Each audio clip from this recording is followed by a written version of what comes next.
We meet so many jokers and clowns on this channel. So many people who take their denial, deceit, and delusion into epic levels. Not almost, into comic levels. Most of the people we're talking about here are reporters. Being the first reporter, or the first writer, the first person I think of when we think about that, maybe because it's the latest, is the lovely Ms. Pippa Biddle. Pippa Biddle's for the HuffPo, and she also writes for Wired magazine on occasion. And a few months ago, Pippa decided that she was going to do a story about how Colin Flaherty uses music to amplify, to make more appealing his hate speech. We documented how Pippa is a clown, a know-nothing, who says something without backing anything up. So she was at the top of our list. But what about Fat Boy? What about Fat Boy at the Active Self-Deception website? It's weird. When you think about self-protection, I think of two things right away. First thing I think of is, one, don't go picking fights with people needlessly. And two, you've got to be real. You've got to have a realistic view of the world, or your own delusion will kill you. Well, that's what the Fat Boy John over at Active Self-Deception was doing when he violated both of those rules. Some of our enthusiastic viewers here also used to subscribe to that channel. They'd go over there and they'd go, "Hey, Fat Boy, what do you think about Colin? He does all these videos about black violence, black on white crime. How it's wildly out of proportion. Now there's an enormous amount of black on white hostility. Also black on Asian, black on young, black on old, black on gay, black on straight, black on kittens, black on puppies, black on turtles. Hey, John, what do you think about that, John?"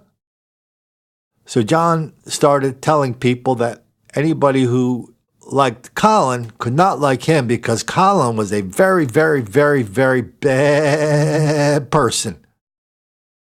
I let it go for a while. Then we made a reply to it. But then the Fat Boys minions started coming over here and started repeating what the Fat Boy said, that we're bad people and we shouldn't say anything about anything because we're bad people. Here's the thing. I don't know why the Fat Boy doesn't know this. I don't know why his followers don't know this. We're the easiest channel on YouTube to shut down. The easiest. We're the easiest to prove wrong. Yet nobody seems to be able to do it. Fat Boy says we're a bad person. We're bad people. What he doesn't say is anything about our central thesis here, which is, man, there's a lot of black hostility that leads to a lot of black violence, some of it directed at white people. We do videos on that all day long. We do videos in the United States of America. If we ever get invaded by a whole bunch of people from Brazil, I'll go subscribe to the Fat Boys channel because that's mostly where a lot of his videos come from. But in the meantime, if Fat Boy or Pippa, they want to shut us down, just prove us wrong. Good Lord, how easy would that be to do? Show me it's not happening. Show me white people deserve it. Show me white people do it too. Come on, Fat Boy. Yeah, well, I guess Fat Boy's busy with other stuff now on his Active Self-Deception channel. But when I think of jokers and clowns who are occupying high stations in the journalistic firmament, well, you don't get much higher than the New Yorker magazine. This is a magazine that's is known for the last 7,500 years, publishing, the biggest and brightest voices in journalism. They published one of my favorite books, Truman Capote's In Cold Blood. That's how that book got started. They gave Truman Capote some money, sent him on a plane out to Kansas and say, "Hey, write a book about that family that got killed by those two drifters." And he did. And when he did it, he invented a new kind of journalism. Without Truman Capote, there is no Tom Wolfe. Without Tom Wolfe, there is no Hunter Thompson. That's the gradation. So anyway, Evan Osnos sitting up in his chair, up in the clouds on the World Trade Center, and he won in an article a little while ago. He decreed that Colin is a bad person for making up all those stories about the knockout game, because I just asked Professor Mike King at some little college nobody ever heard about, and he said, damn it, he looked and looked and looked and looked. He couldn't even find one example. Colin's making the whole thing up. And what's worse?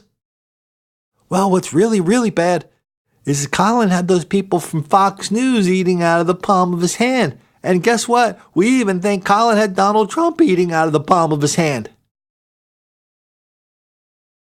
I think I'm going to claim this. I'm going to claim this without fear of anybody contradicting it.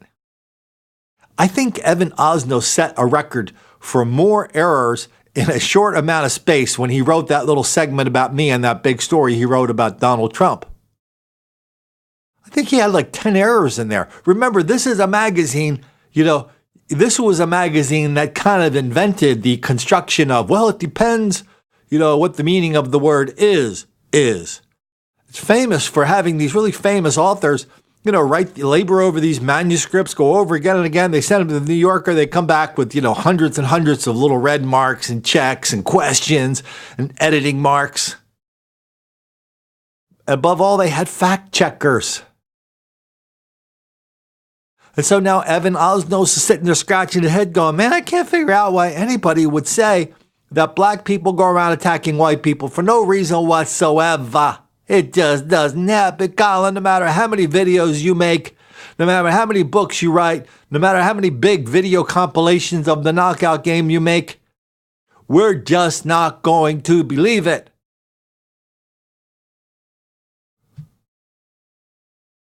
What about that story that just came? What about this story? What about this video? One of the fellas is sitting inside of a convenience store.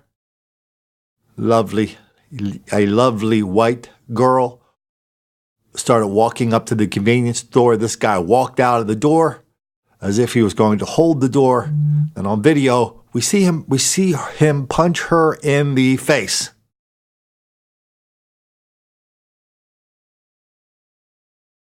It is what it is. Oh, Colin, you don't have any proof. You don't have any proof that of the hate crime. Yeah, we're going to talk about that in a minute. But not before we head out to Cleveland. See the same thing. Here they kind of marginalize. A gang member is accused of punching a woman because she was white, is charged with a hate crime. Who gives a damn if it's a hate crime or not? This idiot actually said he hated white people. Well, you don't even, why do you have to say that? If you go around punching people and robbing people, it's wildly out of proportion, black on white as opposed to white on black, there's something going on besides a coincidence. People like Evan Osnos, people like Pippa Biddle, people like Fat Boy John, at active self-deception. Their only reply is something very, very similar to what the President of the United States told the Prince. Where's he the Prince of? Prince of, I don't know. He's the Prince of Wales, the Prince of York. I don't know. Don't even care. Anyway, Prince Harry told Prince Harry, well, let's listen to what he told Prince Harry, because this is basically what everybody tells us when we bring up this topic of black criminality wildly out of proportion. One of the dangers of the internet is that people can have entirely different realities. They can be just cocooned in information that reinforces their current biases. It's amazing that somebody gets killed in Ferguson. A guy lunges for a cop's gun after beating a store clerk, lunges for the cop's gun, gets out. The guy's 6'4", a couple of 100 pounds. He's a direct threat to this cop. Cop draws down on him.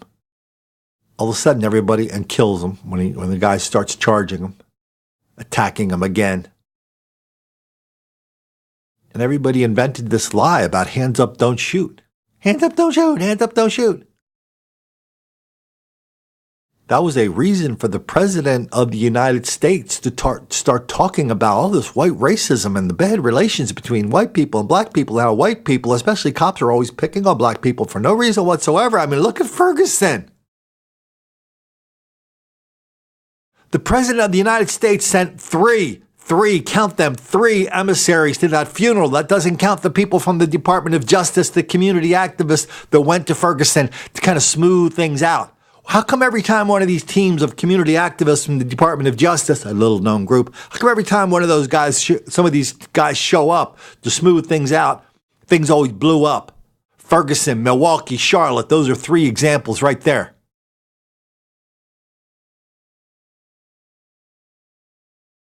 And now the president is accusing us of cherry picking.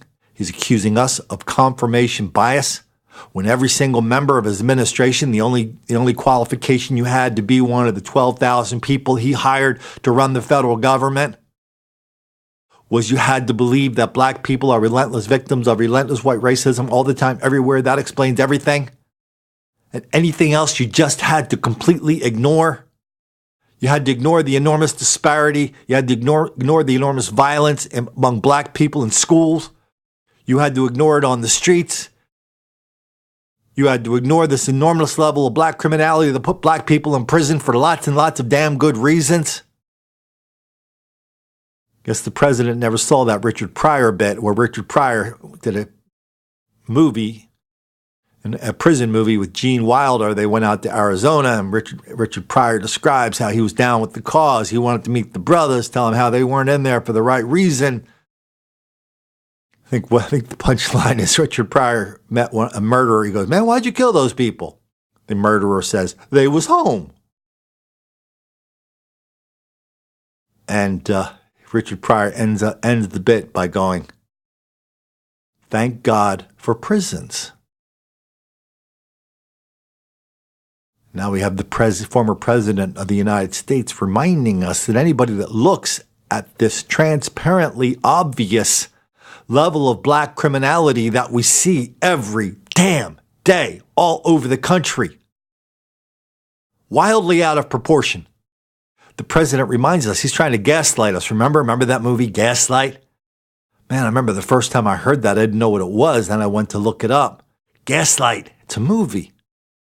I think Ingrid Bergman was the star of it.